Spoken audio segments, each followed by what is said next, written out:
Hey guys, welcome back to Keeper Talks with Kiki. This is the last episode of the Your Georgia Backyard series.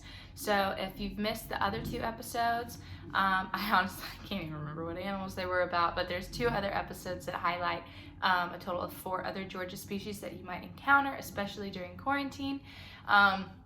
And I'm going to highlight the last two, which are coyotes and deer, in today's episode. We're going to start off talking about deer. So I am going to be highlighting white-tailed deer. There are other types of deer that live in the United States, like mule deer. So some of the videos that you see might actually be California mule deer. They look very similar and they're very behaviorally similar to our Georgia white-tailed deer. Now, somebody asked, why do deer like headlights so much? Okay, it's not that they like headlights or are attracted to headlights, it's actually that they hate headlights. It's because they have super intense night vision. So since they have that super strong night vision, they can see so well at night, a headlight looking at them in the face blinds them. So that's why they get that stunned look, because they literally cannot see for a minute because their eyesight is already so good. It's like if you were wearing night vision goggles and somebody shined a flashlight at you, it would momentarily blind you. So that's why male deer are called bucks, females are called does, and babies are called fawns. They typically are going to eat leaves and twigs and branches. They're going to eat weeds and grasses. And then they're also going to eat nuts and fruits and mushrooms. So they really like to eat nuts. And then during the wintertime, they're going to be eating more browse, like leaves and twigs and that kind of stuff. I don't actually eat deer. I don't have anything against it, really. My family just doesn't really hunt deer. So I've never had an opportunity to eat deer. I don't think there's anything wrong with eating specific animals, especially hunting if you're hunting for food, because if you're hunting and then you're eating the animal yourself, that's actually pretty sustainable. I just wouldn't do it in an inhumane way, but I don't have anything wrong with that.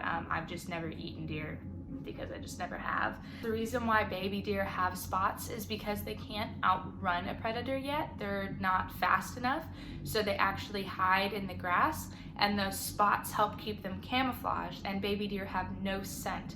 So if they can lay still enough, a predator can walk right over top of them and it'll never smell them and it'll never see them.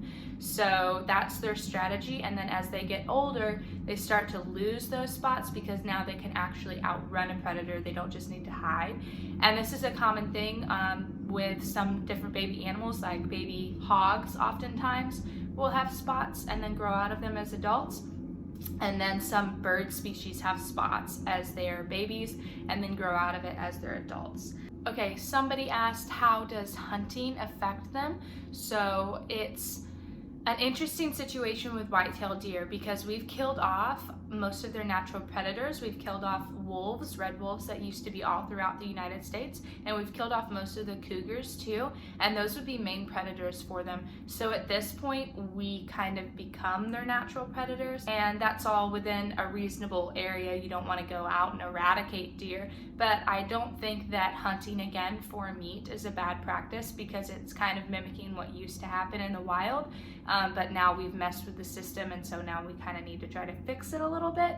But I don't think that trophy hunting is a good thing, because if you think about it, if you have a population of animals in the wild, the predators, let's say wolves, are going to kill off the young and the old and the sick.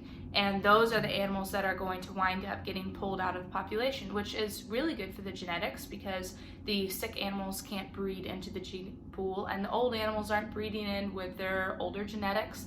And so it helps keep the population young and fresh and healthy. Now, what trophy hunting does is actually the exact opposite. So with trophy hunting, you've got people going into a population, finding the healthiest, the strongest, the most fit animal, and then killing it and pulling it out of the population. So that animal has lived for a long time, probably, especially with deer. Lots of times they get hunted because they have so many points on their antlers. That means they've been around for a long time. They're a really fit individual. They should really be in the genetic pool, unless we want all the deer to wind up being sickly, gross looking deer. So it's actually really bad to do trophy hunting for the natural population because that doesn't mimic how it would be in the wild at all. If you were a wolf, you would never be able to catch the strongest buck, and we can only do it because you're standing super far away with a gun, and that's not fair. So I don't support trophy hunting, but again, meat hunting, I don't have any issues with that, within reason. They have twins about 50% of the time, so it's pretty common for them to have twins. A fun fact about them is that in really good conditions, when there's lots of food and the animals are all healthy, they'll actually have triplets 15 to 20% of the time. So very common for them to have triplets as they get into a healthier situation. And then another funny thing is 20 to 25% of twins do not share the same father. So a female deer can actually mate with multiple males, and when she has twins, the twins can be sired by different bucks. Crazy stories. Okay, let's talk about the coyotes. So the quickest way that you could tell a coyote from a wolf would actually be its size. A coyote is more between 15 to 50 pounds, whereas a wolf is 70 to 150 pounds. So there's a big size difference between coyote and wolves. And then also, wolves have much broader features, so they've got a wider nose and a blockier head shape, and they're just bulkier all around, whereas coyotes are kind of thin. They look a lot more like a fox, so they've got more of a pointed nose, more slim features, and more like light on their feet. Wolves and coyotes and domestic dogs are all related to each other, but domestic dogs descended from wolves. So dogs are more closely related to wolves than they are coyotes, but all three can actually interbreed with each other and have viable offspring. So that's pretty interesting. Now, coyotes, somebody asked if they're overpopulated.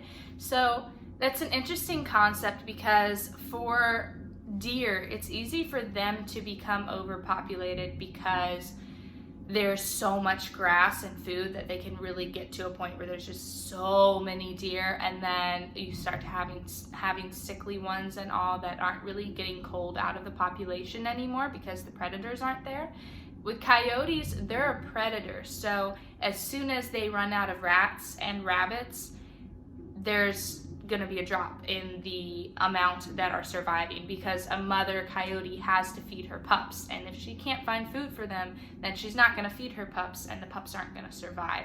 So as far as I know, there's not an overpopulation issue with coyotes. They're very smart. They adapt really well to city environments, so they'll feed off of garbage, they'll feed off of leftover pet food that you left out. They're scavengers, so they'll go find food that was left over from other animals eating and clean it up. And then they'll also eat rats and rabbits, and they're really, really essential for keeping rodent species in control in a given area. So they're one of the main predators of rats and mice and rabbits. And so to keep those animals from overpopulating, you need to have a good solid population of coyotes because they're going to keep all those animals in check to make sure none of them overpopulate, because rabbits and mice and rats can breed way faster than a coyote can. Now, as far as I know, I've never seen anybody with a coyote as a pet. I'm sure that it's happened. People do crazy things.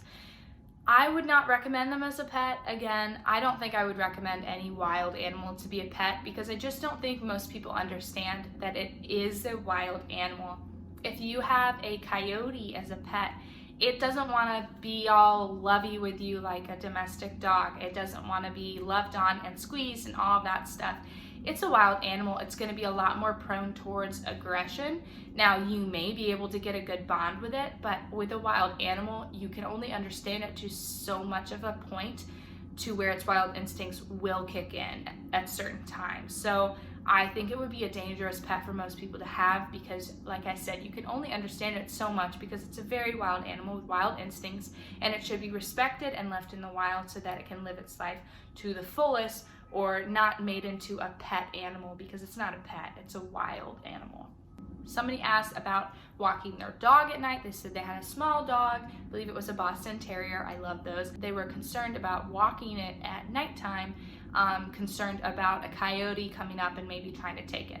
Coyotes are very wary of people. People have done a lot of damage to coyotes' populations in the past, and coyotes are just naturally very scared of people. And one reason for that is because all the coyotes that weren't scared of people in the past have been killed. So Coyotes are very wary. If you're walking your dog on a leash, I would not worry about that. If you let your little Boston Terrier off the leash and he goes off wandering at nighttime when that is coyote hunting time, then that's a different situation. But if you have your small dog with you on a leash, I would not worry about that. A coyote is going to be way too intimidated and way too scared by a human to go after a Boston Terrier when it could just go find a rabbit to eat somewhere else and not have to deal with a human. So another person asked, why do 2 sound like 20? If you hear coyotes howling, you'll hear so many and you're like, oh, there can't be that many near me. Well, the interesting thing is you're actually probably hearing more than 2.